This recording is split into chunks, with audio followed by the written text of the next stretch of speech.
Is Xbox Game Pass worth it for you?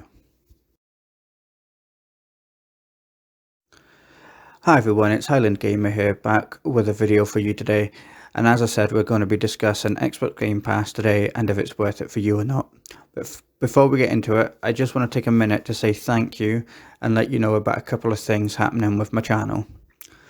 So recently I had an event where I launched my brand new FIFA 21 World Class Career Mode.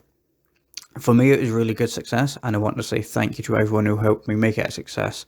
This is from watching videos, commenting, liking, subscribing, anything really. So thank you all very, very much. Also, for anyone who wants to see those videos from that event, I'm going to leave a link to the playlist in the description below. And finally, if you do enjoy this video and want to make sure you don't miss out on any new content I have coming, then subscribing is the best way to make sure you know when new videos are out.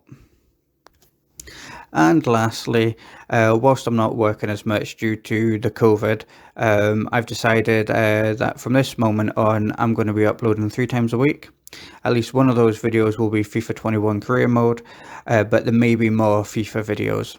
The new upload schedule will be Monday, Wednesday and Saturday, still at 9 PM GMT. But just to remind you, this may go back to the previous schedule when I'm back to normal work hours, but I will of course let you know. Okay, so now that's done, let's get into the video. And again, is Xbox Game Pass worth it for you?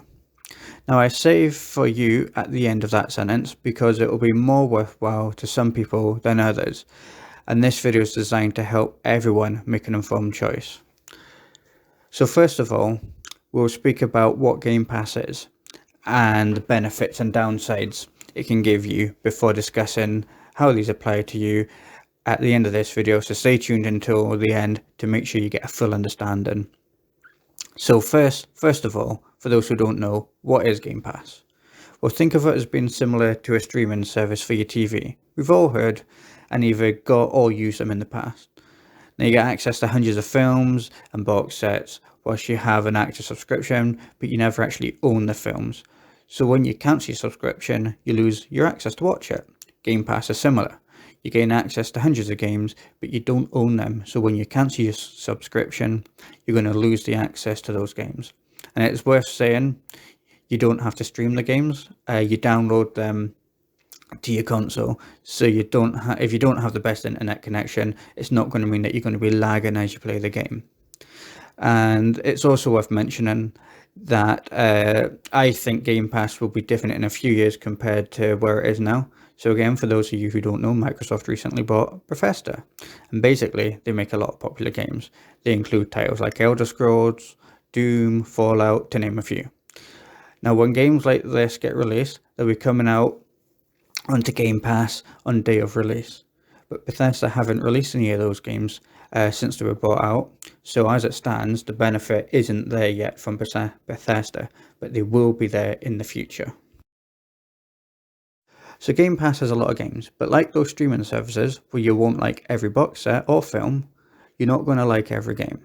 So while it's true, you're going to have access to hundreds of games, there may only be a handful of games that you're actually going to play. But this means there's something there for everyone, and that means that there's something there for you. And the library of games will only going to grow in time, meaning that the games that you like are only going to grow in time as well.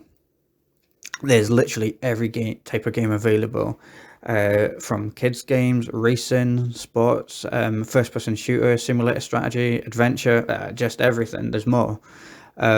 And if you live in a household with multiple gamers, especially people who like different types of games, then it's actually a very good benefit for you because you're both going to get access to games you enjoy with one subscription.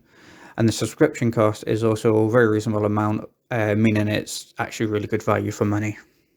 They also partnered with EA as well, meaning that you get access to the games EA have in their online games library for no extra cost as well, making it even better value for money. One last thing to mention is that certain games will not be on Game Pass on launch, and that they might not be on there at all. An example of this is Call of Duty. This is not on there, and it's a very popular game. Now it may change in the future, but for now you may end up having to buy the buy Game Pass if you're going down that route, and then have to buy Call of Duty or whatever game you want to buy and play as well. So Game Pass gives you access to a large catalogue of varied games, meaning that there's something there for everyone. It's a cheap way to get a lot of titles, especially if you don't have a lot of games, and it's only going to get bigger and better as the time goes on. We have mentioned what Game Pass is, how it works, and what's coming in the future. But how does this affect you? And how does it help you know how worthwhile Game Pass is for you? Well, for that, we need to take a step back from Game Pass and have a look at you as a gamer. And there's a few things we have to consider here. Firstly, do you game a lot? If the answer is no, is the subscription going to be worth it every month instead of buying the games and playing it occasionally? Do you buy a lot of games that are going to be coming to Game Pass anyway? If you do, then that can be expensive, and Game Pass gives you access anyway to those games, plus a lot more games.